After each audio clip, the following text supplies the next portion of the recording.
19 мая в Доме дружбы народов прошел вечер чеченской поэзии «Слово дарит вдохновение», приуроченный к празднованию Дня чеченского языка. Мероприятие организовано Национальной библиотекой Удмуртии совместно с Удмуртской республиканской общественной организацией «Чеченский национально-культурный центр «Даймох».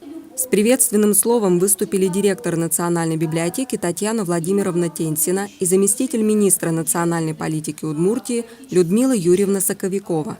Свои поздравления с Днем чеченского языка высказали также председатель Таджикского общественного центра Удмуртии Орион Тадж Мирзо Мирзоумарович Умаров и руководитель Узбекского национального центра социальной поддержки и развития культуры «Азия Плюс» Мухуддин Пайзидинович Бахридинов. На вечере прозвучали классические произведения русских поэтов и писателей XIX века, посвященные Кавказу и его народам. Стихи чеченских поэтов Мумада Шамсаева, Руслана Юсупова, Мусы Гишаева, Раисы Ахматовой.